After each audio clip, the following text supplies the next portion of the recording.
All right. All right. So, hello, everybody. Are you guys able to see me on the screen right now? Okay. Because I still see Sue on the screen. Okay. All right. So, I'm going to go to my share screen. And there we go. And all right, so tonight we're going to be talking about advanced research tips and tricks to get to the good stuff fast. And so I want to welcome everybody and thank you for coming tonight. Tonight we're going to talk about some different types of ways to help our kids become more efficient as researchers. So the first thing that I thought we could do is go out to the Padlet. I think I put the address in the chat if you guys would like to go to the Padlet. And the screen will look like what you see here, where it's asking, what's your strategy? If you need your students to search for information online, what is your go-to strategy? What portals would you direct them to use? And then what advice would you give to students to help them get to the good stuff fast? So are you guys seeing the picture of the Padlet on the screen? Yes? Okay. And you're able to go out to that link? Okay. So I'm going to go there myself. All right. And so if you want to just give like little short answers there, that would be great. And we'll see what we get. There are no wrong answers, of course.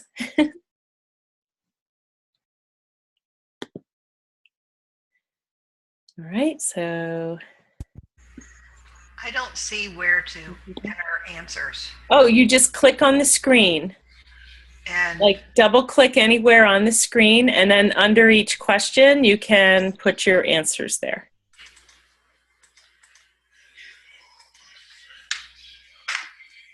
Nope, All right. It's not. I'm in Chrome. I wonder if that's a difference. That it could be. I'm not sure how nice Padlet plays with Chrome. Did you double click, Jaren? I did, and And it didn't give you a little box? No. Okay. A blue box starts to appear and then it goes away. Yeah, it may not like Chrome. Single click, it says what portals do you use, but there's no place to enter any information. Okay. I'm in Chrome and it's doing fine on a Mac in Chrome anyway. Okay. So we're seeing some strategies, and somebody says they're bad. They're a Google girl. That's not bad at all. That's a good thing. Give them some links. Someone said use the word for kids in the search. That's great. Reinforcing digital citizenship skills. If it doesn't look good, get away. Remind them to read. A list of websites pre-searched, that's good, or pre-researched, that's always a good strategy. Someone else said make the search compelling. I like that. You know, give them an inquiry that's intriguing in the first place. Or if you have any other portals, I'm wondering if anybody has portals besides Google that they are their go-to portals as well. Just wondering about that. Anybody has any? Okay. Links or Google, okay. And also someone said for advice, look at the URL to see if it looks good. That's always good advice, you know, kind of directing kids to a .edu or a .org or a .gov, of course, is a good starting point. Of course, some of the .orgs can be tricky because they can be very biased as well. All right. Somebody's talking to their librarian. Woo, that's great. All right. So does anybody have anything else they want to share there? All right. So if you think of other things and you want to go back to it, that would be just fine. I'm going to pop away from that now and come back in. to the presentation. All right, there we go. So some of our targets for tonight is, and for our kids, of course, is that we want them to really become efficient at searching. You know, we all know as educators that the moniker of the digital native is really a myth. Kids may be comfortable. They're natives in terms of comfort level with devices, but they're not necessarily savvy with devices. And so we need to help them become more efficient. We're going to look a little bit at, the Google world. We're going to talk about hidden web searching. Some portals that are really curation tools, but how they can be now used as shortcuts to search. Same with social media, in particular Twitter. I'm going to give you some portals that you definitely don't want to forget to use with your kids, and then just a couple app portals for teacher resources as well. So I just want to check, Sue, is everyone able to hear me?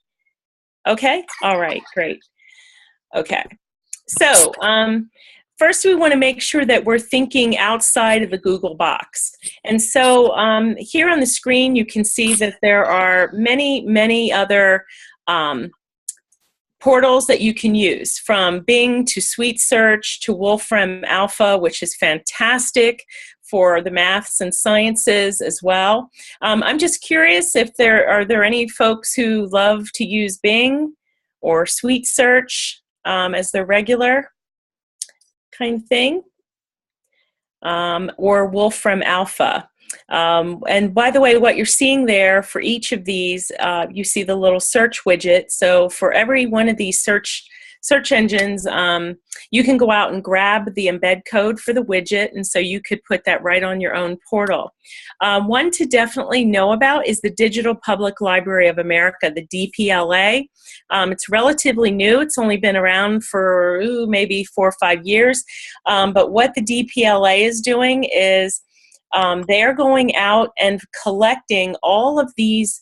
There's so many digital repositories in universities around the country, historical societies, both big and small. And the DPLA is a one-stop shop now. You can search the DPLA for any topic, and it gives you not only the locations of all the items in these different universities and states and so on, it actually gives you a link directly to see the item on the screen. And the DPLA is doing a huge national movement where they want to sort of digitize all of the little photo archives of tiny little towns all over America. So it's a very, very cool thing to check out. And just some general references that people should know about are the iTools site, where it's basically having a whole reference shelf right at your disposal. So just wanted to mention some of those. Also outside of the Google box are some government sites like the U.S. Census Bureau. There's so much information there beyond the typical statistics that we think about. One in particular that is really accessible for younger kids as well is it's part of the U.S. Census. That's the American Fact Finder. So I would encourage you to look at that. Also, portals like worldnewspapers.com, it's exactly what it sounds like. Our kids are fascinated when they can read about events that are happening in the States, in a newspaper in Africa, or a newspaper in, Iran or another part of the world. It's fascinating for them to see how we and our news is interpreted by others. Also, of course, is in the upper right there is Newsela. I'm sure you guys have heard about Newsela. Are you familiar with that? I can't see everyone's picture, so I don't know if you're nodding or not. But Newsela, of course, is a wonderful news site to use for kids of all ages, because it will give you today a story from the news today, but it'll be presented at 4 different Lexile levels. So you can customize, you can take any piece of news and you could literally give every kid in your room that same article, so they're going to have the same possibilities for comprehension, but they're going to be comprehending and reading at their own Lexile level. So check out Newsela. It's really fantastic. Some other spots to help you go about your search outside of the Google box. One would be Stumble Upon, which is a great place when our kids are looking for topics to begin there. And another is Instagrok. We love Instagrok. Our kids use it when we are selecting, when we have a topic and we're looking for keywords to use. We go to Instagrok and we find all the different ways. It gives a graphic organizer for the topic and all of the different ways that you can approach a certain topic.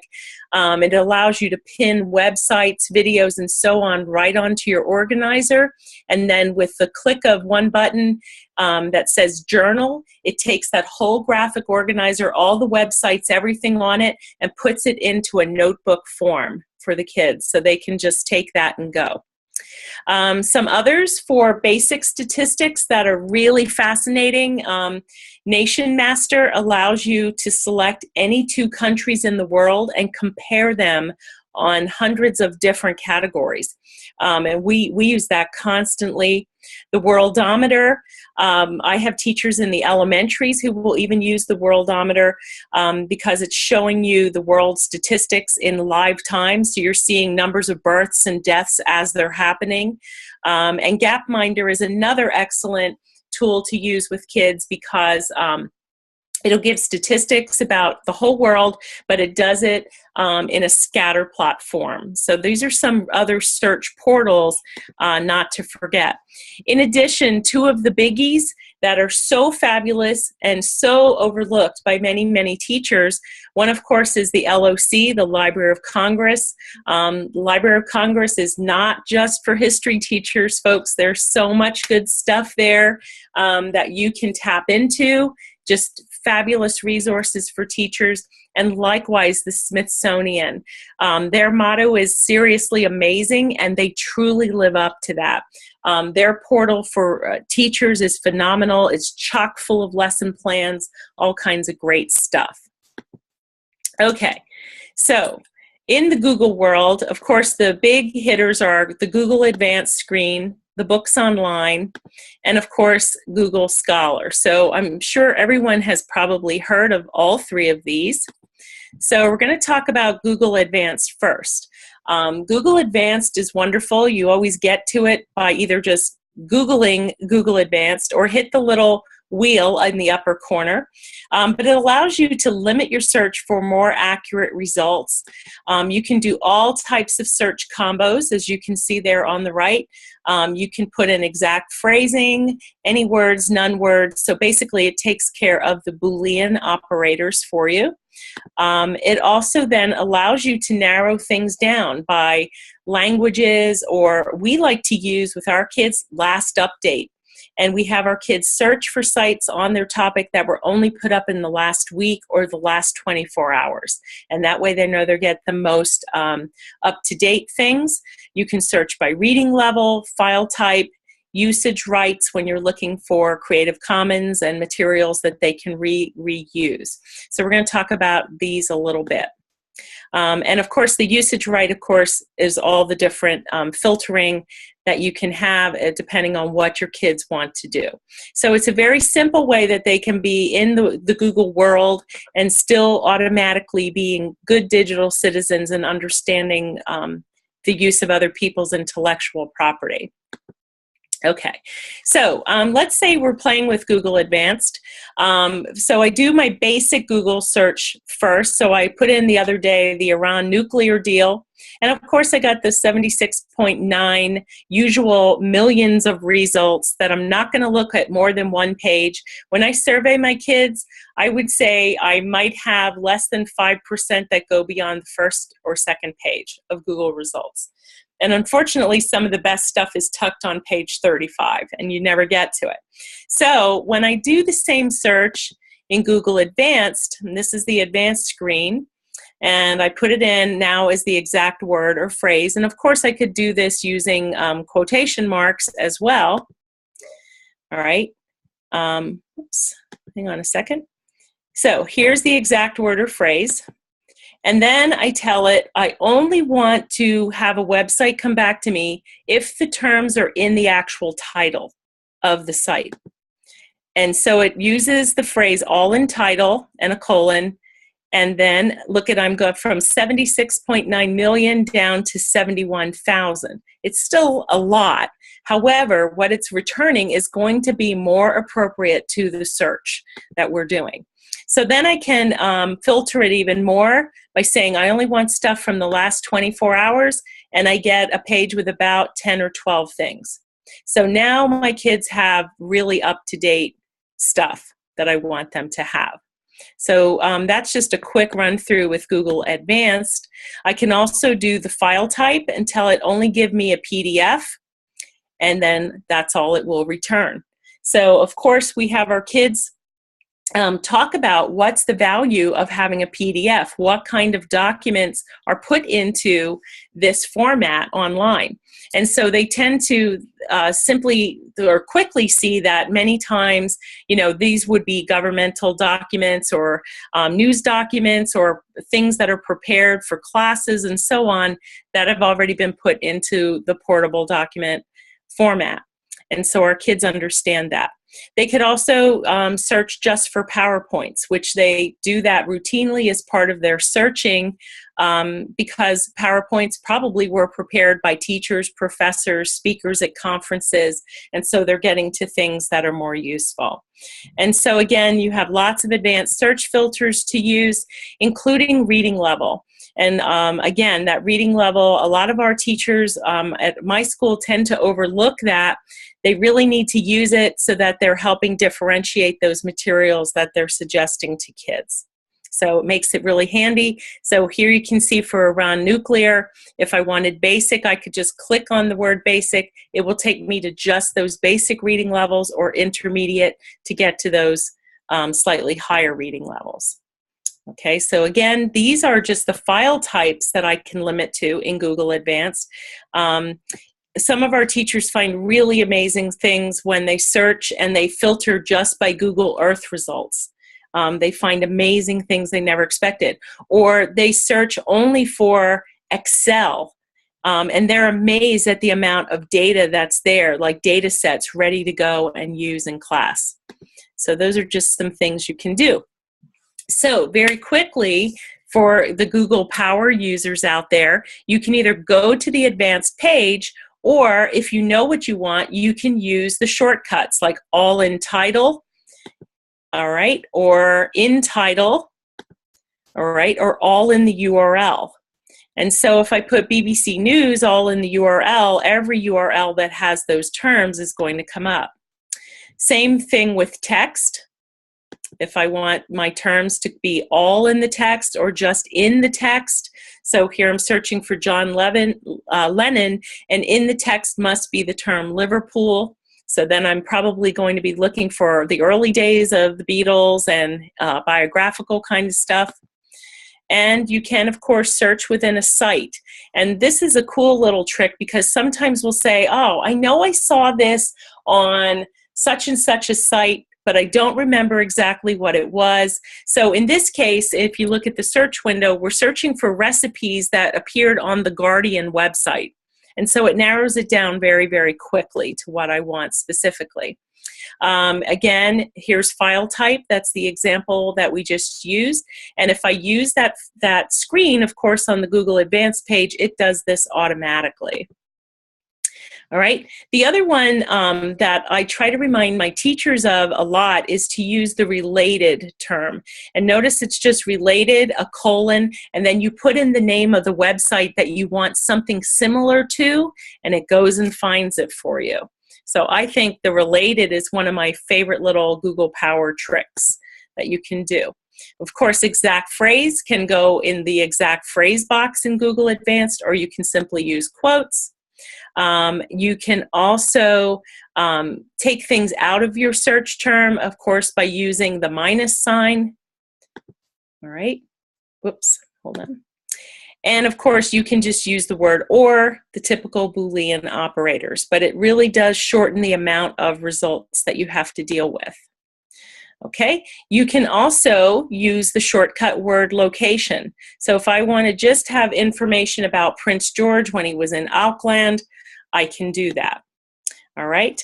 Also, the numbers. Very few people know that you can just use the 2 periods between 2 numbers, and you can get a range, whether it's a price range or a number range. So here, somebody's looking for a DSLR camera that would cost between $300 and $500. And so the results that come back would only be those. And of course, if there's blank, like you can't remember a whole quote or a phrase, you can just use an asterisk for those. All right. The asterisk is also used for stemming or truncation. And when you use an asterisk, it's sort of a shortcut because it signals not only Google, but any search engine. So you can do this inside of a database or any other type of search engine, because it signals it to look for that stem word and all possible suffixes that can be attached. So if I put in teen asterisk, it's going to find every incarnation of the word teen, teenagers, and so on. Same with child, all right, or genetic, you get the idea. But that's really a shortcut our kids use when they're doing their research, especially when they're starting out, because they can be very self-limiting. We have our kids develop keywords, and then they use the same 2 words to search anyway, which drives us really crazy because the engine is only as smart as the search that's put into it. All right. So Google Images, you guys probably already know this. You can go to the Google Images page. You can really take advantage of that cool little camera that's there in the corner. And you can either drag and drop things onto the camera if you have a picture that you want to know more about, or when you click on the camera, it'll either let you paste the URL where you found it or upload an image. And so let's say I have this picture. I know it's from the Civil War, but I don't remember where. I don't know where I found it. I have no idea what's in it. I need to be accurate if I'm going to use it in a presentation. And so I will put it into this image search. It will tell me that its best guess is it's coming from that it's Civil War photography, obviously, and then it gives me some sites, and then it will give me specific pages that include those matching images. And so that's very helpful, especially because kids and teachers will oftentimes come into the library and they'll say, I have this picture, it's going to be in my PowerPoint, I don't know where I got it anymore. I don't remember how I did my search, or I don't want to look through hundreds of Google images. So if they just use the camera, it's a very nice little shortcut to get back to where they were.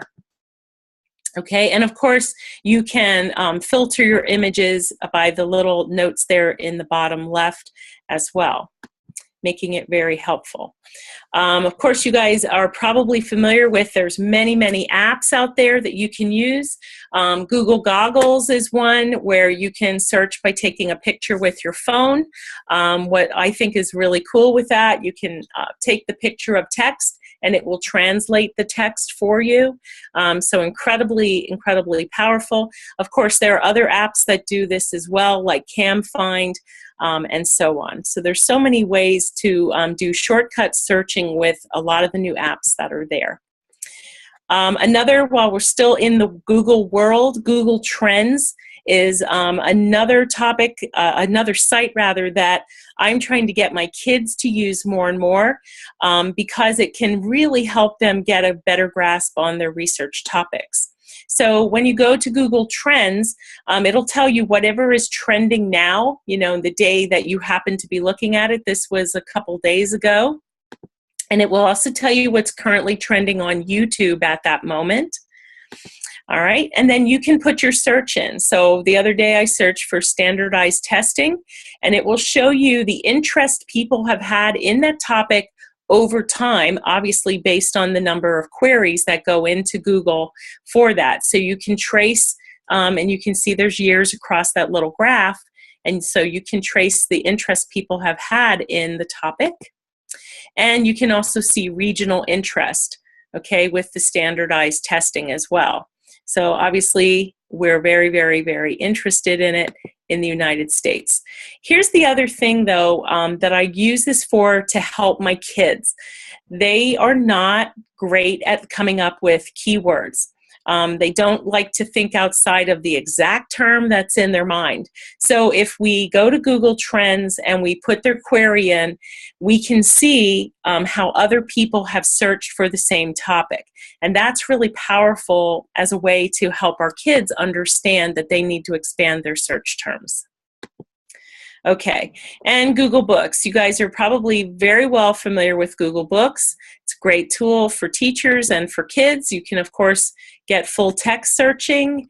There's all types of permissions depending upon the book, whether you get full access or limited, which is a couple pages, a snippet, which is really just sentences, or sometimes there's no view at all.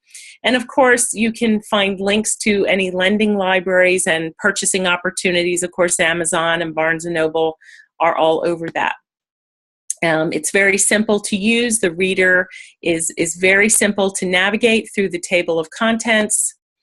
All right, and of course, you can view it as an ebook as well if it is available in that way. All right. The other really big Google powerful tool is Scholar. And we use this to teach what we call backward and forward researching. Backward researching, everybody's familiar with. That would be what we call bibliographic mining. So if you have an article on your topic, obviously there's going to be a works cited or references in the back. So as a scholar, you know that those are the sources used to write that particular article. But what's great about finding your article in Google Scholar is that it also gives you cited references. In other words, not only does it give you that paper, it tells you every other paper that has cited that one. And so it allows you to go forward in time with your search. And you can find that by looking for the cited by link. And so this was an article I used for my dissertation. It was actually the research instrument, a very famous tool to assess metacognitive awareness by Schraw and Dennison. So, of course, I used that tool. I had all of their researchers from their work cited. But then I wanted to know what other scholars have used this same piece of information. And so the cited by 939 is a link. I can go to that and I can see everybody who has cited that particular journal article since it was written. That's incredibly powerful, and our seniors see that when they find their particular journal articles in Google Scholar. They can look at then who has used the article since then, and it's really helpful as a scholar and as a learner to see how have other people interpreted the same journal article that I'm using. Because if I look at a couple of those and people are discussing the original journal in ways I hadn't thought of, I may need to go back and read it more closely to see what I've linked. So basically, Google Scholar is really powerful for what we call backward and forward searching. The nice thing is, if you're enrolled in a university for your graduate classes, you can actually look for a link. There would be a link that says find it at, and then whatever your particular school is, because libraries can now link their digital collections to Google Scholar. And so if you attend that university, you can just hit that link and then it will open up that library's portal for you. So you don't have to replicate your search in Google Scholar and then also on your university's website. You can do it very quickly. All right. Of course, in Google Scholar, you have limiters that you can use to kind of sort things out and only go with the most recent or whatever works for you. Of course, you can create an alert, an email alert for your search. That's something we are really, really pushing our kids to do, that they need to understand how to use these wonderful tools, whether it's in Google or whether it's in Scoopit and other curation tools, to create alerts so that when something new on their topic is posted to Google Scholar, it shows up. And so that's a really wonderful little thing for kids to learn. They have to learn how to take advantage of feeds like that. All right. And then, of course, other Creative Commons searches, when we're talking about outside of Google, other things we want our kids to know how to do so that they're good digital citizens. Of course, using a tool like Flickr Storm, because it'll let you specify the licensing level of whatever images you're looking for. So I know when I'm looking for images, especially for a presentation that I'm going to do at a conference, I'm looking for photos that I could use even commercially, and so they're cleared to go there. For music, there are many different portals. Our favorite is Jamendo. As it says, there's over 400,000 tracks. It's all free. The problem with Jamendo is that I end up sitting there for 3 hours and downloading all this wonderful music for free. It's great stuff. When you search, you simply describe the kind of music that you want, or you can use the genres at the bottom. So for our kids, they're creating book trailers right now for the books that they're reading. The 10th graders have partners. They read a book together. Depending upon the genre of the book, they have to create a movie preview that really intrigues us and makes us want to read the book. So they go to Jamendo and go right to that, the link at the bottom for soundtracks, so they can find horror soundtracks, romance soundtracks, and so on. So Jamendo is our favorite place to get music. Notice you can also change it from genres to instruments or to mood, and so many times they will also go to mood to find the piece of music that they want. And for video, of course, there's tons of these as well, but one of our go-to spots is stock footage for free.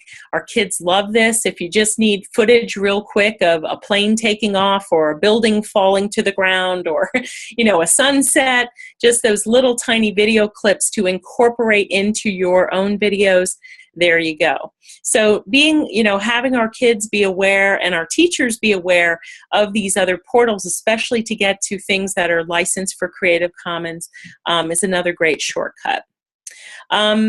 All right, so the next thing is talking about what we call the hidden web or subscription web, or as I try to explain it to kids, this is the on-demand or pay-per-view. These would be things that your libraries are already paying for, and so you want to learn how to use them. So hopefully some of these that are appearing on your screen ring a bell. It's been tough with hard economic times. A lot of our schools haven't been able to purchase as many of these as we would like them to or be able to. But all of them are fantastic shortcuts to high-end materials for our kids that are Lexile, they're appropriate. And this is really the trend now. More and more, we're seeing schools moving away from buying textbooks or even digital textbooks and actually going more to curating materials from subscription databases that make perfect text sets, digital text sets to share with kids. And so these are just some of the big vendors to look out for in your libraries. Of course, for video, Discovery, Education, Safari, Montage, they're wonderful as well for the same thing, except it's going to give you images, video, and so on.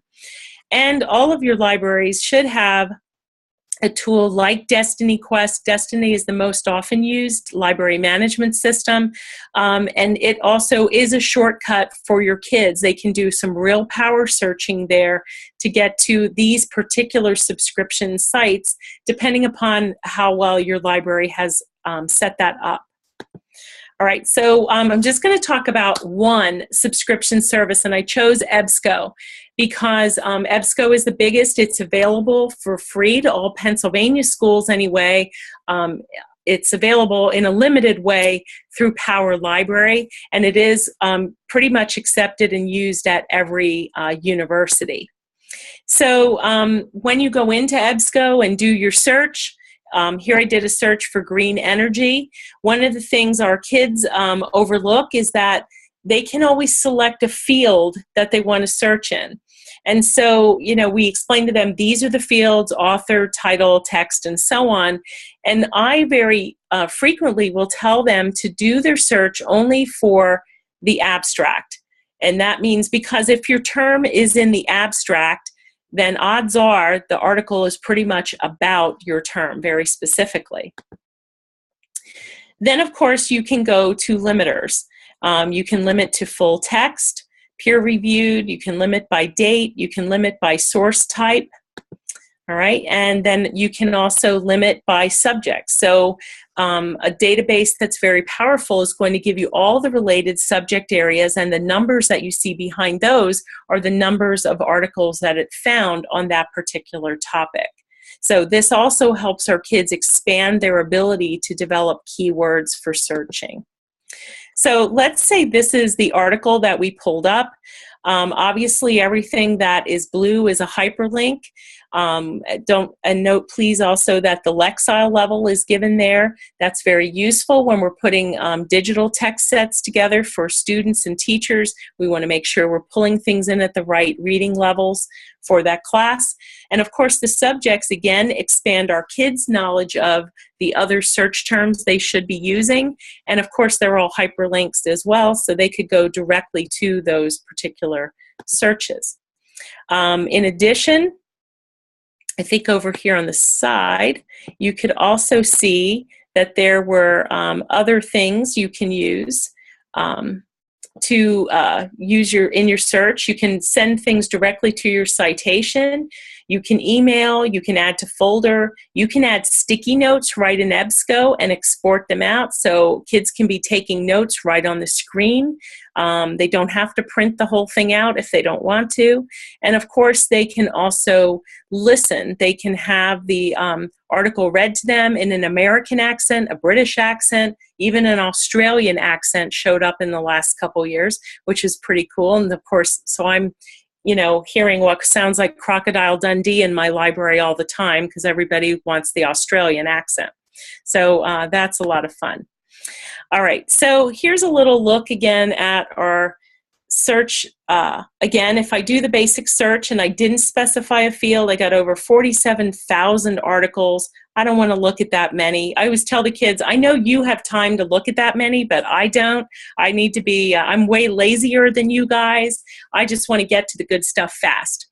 And so, of course, we want to refine our results. If we did that big search, we don't want to look at that much. So if I hit refine as the results, this is the column that appears there. And notice I can specify I want full text, I want it in peer reviewed, and of course we talked to the kids about what does peer reviewed mean. And then of course I limited the date from, it had been 1962 to now, and so I limited it from 2012 to 2015, and then I got it down to 90 hits, as you can see the number at the top. That's more manageable. They still aren't going to look through all 90. Someday they will. When they're doing a dissertation, they'll look at all 90. But in the meantime, at least I got them to things that are more appropriate and more exactly what they need. All right. So moving on. Curation is search. You guys are, I'm sure, familiar with social media curation tools. Pearl Trees is one. I absolutely love Pearl Trees. It lets you organize your interests into these little thumbnails. It basically collects all of your things for you in one place. All of these curation tools, Pearl Trees, Scoopit, Mentor Mob, there's so many of them that you can curate your materials together. But don't forget, all of the people who have used the tool before you have created their own curations of websites and resources. So each of these portals is searchable. And so curation is becoming a new shortcut to search. You can go to Pearl Trees, see what someone else has already collected. Same with Pinterest, and of course, same with Scoopit. You can search in Scoopit. We have our kids go to Scoopit at the beginning of the school year, and as part of their digital portfolio, they set up an automated Scoopit query for whatever topic they're interested in. And then they see how Scoopit goes out into the web. It finds all these things for them to consider, and then they choose what is going to make it to their Scoopit page or not. And then they have the opportunity to then annotate each of those sites. So we have them do that as part of their digital portfolio right away at the beginning of 9th grade, so that they are, first of all, exploring personal interests, because their portfolio should be very personal. But I want them to learn how to use a digital curation tool because it automates the search. It's continuing to work even when they're not. And so we want them to see that. And Scoopit in particular does a beautiful job of taking all of the things that you've scooped, that you've curated together, and actually turns them into a little slideshow. So right on every kid's portfolio is a tiny little Scoopit slideshow that you can go through and see all of the things that they've gathered there. So it's a really wonderful way to search, and I use it again as a shortcut. We'll have kids go to Scoopit depending upon the topic. We'll go there first and search who has already scooped this topic for us, and what can we take from that. So we're kind of teaching them to stand on the shoulders of giants. We don't reinvent the wheel. Use the work of those who've come before you. Likewise, portals like Tildy. Tildy is a wonderful place to set up lessons, but Tildy's also searchable. So I use Tildy to build really quick step-by-step lessons, how-tos, have a big number 1, number 2, number 3. The kids see the steps. They can go through the lesson quickly. But Tildy's also searchable. So before I bother to author a lesson or a step-by-step there, I see what's already there and build upon that curated set of lessons already. Another really wonderful curation tool, and this is kind of a librarian inside secret here, is LibGuides Community. LibGuides are used there. It's becoming almost the standard portal now for school and university and public libraries. And you can just Google LibGuides Community, and you can actually see, as it says here, there are over 435,000 guides made by over 66,000 librarians in nearly 4,800 libraries worldwide. So this is the search window. You can search for any topic. You could specify what kind of library. So if you were working with younger kids, you could click K-12 and do a search. You will see the actual web pages, the actual LibGuides of any library that has curated your topic. So when I'm creating new guides for my teachers, I go here first and I see what other librarians have curated, because they've already weeded out the junk for me and I can get to the best stuff. So as a teacher, I don't want to go to Google and waste my time looking. I can go right to the LibGuides, see what other teachers and librarians primarily have curated, and then judge for myself. So that's my starting place when I'm authoring any new web pages that are specific for any topic in my school. So, and it's free to use. It's there as a person, as a school that uses LibGuides, we can choose to make them searchable or not. You can see by this number, librarians are people who we want. If we're doing this work, we want people to use our stuff, and we're very generous and we want to share. So take advantage of the LibGuides community. It's great. Of course, social media for search. Our favorite place for social media search is Twitter. Our kids are required to use Twitter for their senior paper. You can, as you know, you're probably all power Twitter users, but you can use it for any topic. We have our kids use that search window. We have them search for conversations on their particular research topic. So I've had kids do, and any topic you can think of, they're finding it. I had a student just a couple years ago when we first started using Twitter. Her topic was drama therapy for autistic kids. And she said, there won't be anything on Twitter on my topic because Twitter's just people gossiping and doing things like that. And I said, well, let's just try it. She searched for maybe 4 seconds. And she said, oh my God, there's all these drama therapy groups that only deal with autistic kids. And she found experts who were running these particular theaters. She found parents groups. She found doctors. She had all these experts. And of course, as you know, when you're in those hashtag conversations, those chats on Twitter, we're all sharing resources with one another. So by looking at those specific chats, you are tapping in to the resources being shared by the experts and the people currently talking about that topic. So this is a really great way to get to what is hot in this topic right now. In addition, for our kids, we want them then reaching out to these people, to these experts, and contacting them and arranging interviews. And, our kids have been very successful with that, whether they've decided to do an email interview, a phone interview, a Skype interview, it didn't matter. But we found people are so approachable, and you guys know that as well. You can contact people on Twitter, and it doesn't have the creepy friending thing that Facebook has. And so you find people are more willing to be approachable in the Twitter platform. And even for myself, several years ago, when I was kind of floating different dissertation ideas, I really wanted to contact the top thinkers and authors in my field. And I used Twitter to actually just reach out to them and ask, hey, could we have a phone conversation or a Skype conversation? Every single one of them said yes. And that was so valuable to me as a researcher, to have their input and have these great thinkers whose works I was reading at the time say to me, yeah, the field needs your study. That made me so much more confident to go back to my mentor and say, hey, so-and-so who wrote 10 books says they need my research. And that was really useful.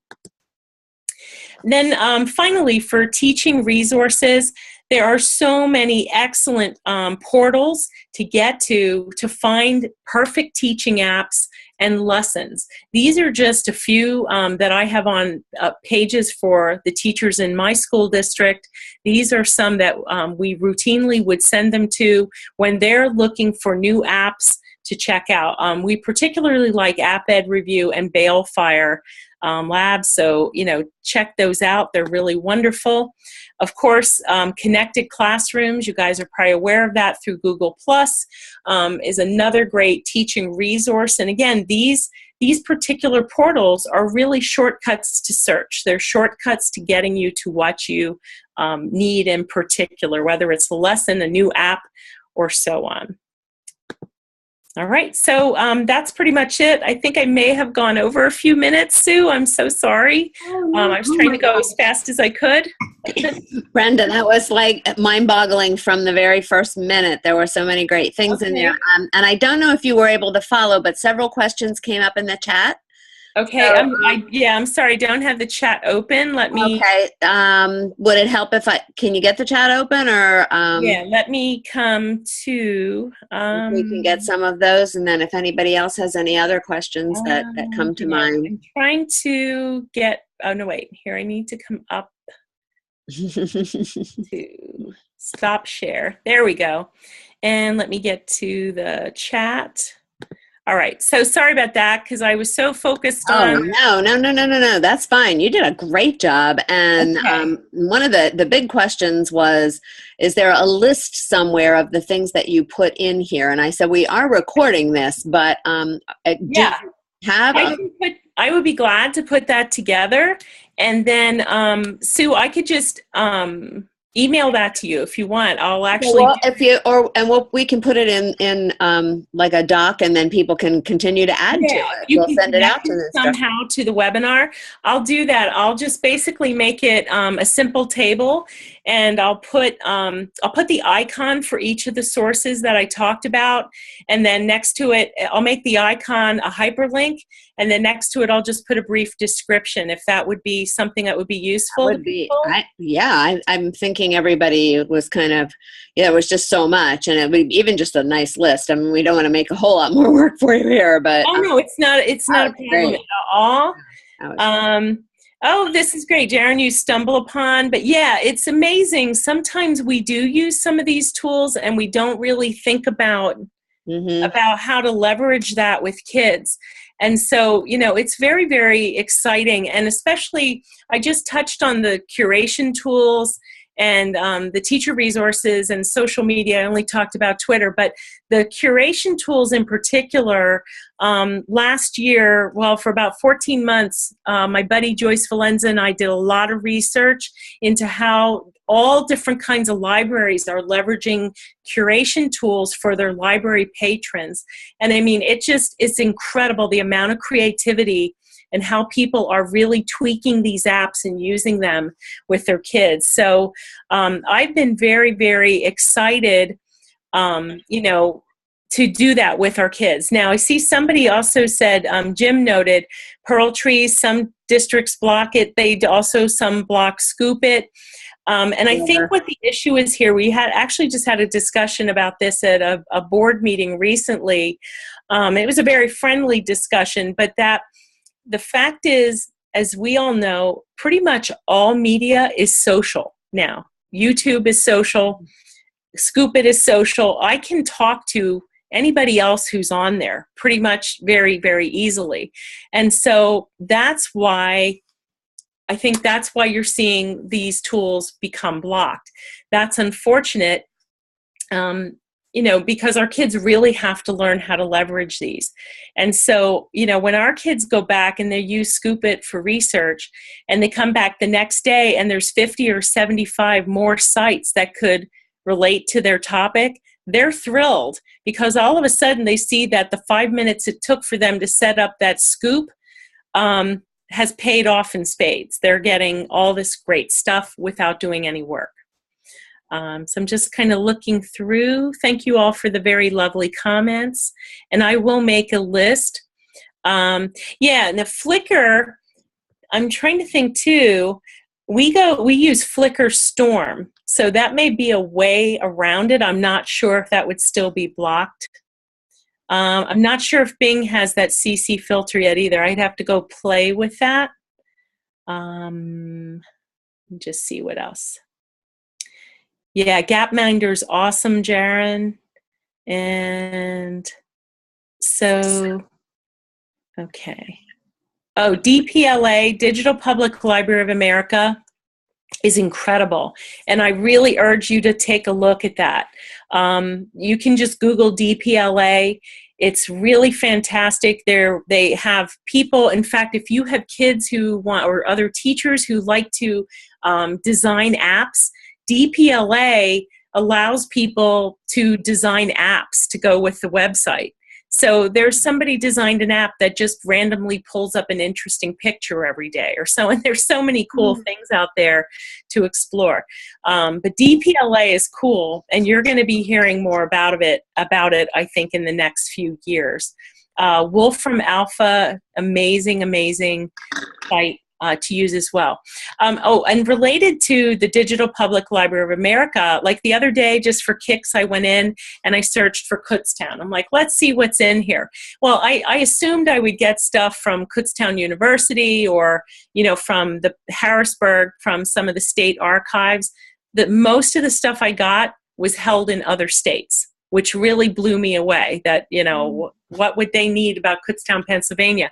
But some of it was actual pictures of folk art and Pennsylvania Dutch things that were created here that reside in museums. So it's really amazing. But similar to DPLA is an older project called Europeana. It's just EUROPEANA. And Europeana does the same thing. They actually set up, it's almost like a museum. They just had a fabulous thing a few months ago that was all World War I photos. And these are World War I photos from small archives across Europe. So there were things in there that, just blew me away. Things that, topics that I was really familiar with that I never ever thought about. So, and again, just to get that more global perspective and get that, to our kids is really important as well. But anyway, keep talking.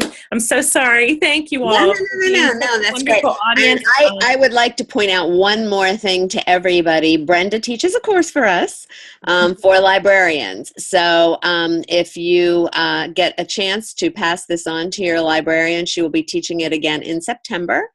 And wouldn't it be great if all of our librarians were exactly like Brenda? And, that was, I'm sure there are a lot of wonderful librarians out there. I know there are, but I think she just does a fantastic job. And this was very informative, and it just, like, the hour just flew. So does anybody have any further questions for Brenda before we sign off? Thanks for the ring baloney, Darren. All right. Well, again, thank you. And that was just wonderful. And we will be getting this up as soon as I'm sure that I know what I'm doing. So, all right. And I'll get that list to you in the next couple days, Sue. What's that? I'll get the resource list up to you in a couple days. That's great. And we'll make sure that everybody, especially here, gets to see that as well. So, cool. All right. Thank you all for giving up some time on your Sunday night. We have one more webinar in 2 weeks, and that's with Mariah. And she will do some tips and tricks for some interesting and better presentations on the part of kids. So if you're tired of looking at the same old PowerPoints, maybe we can hear a few things that all kids should be doing. So, okay, great. Have a wonderful week, everybody. It's so nice to see the sun finally shining, and I think it's supposed to shine all week. So, more power to all of us. Okay, thanks. Bye. Bye.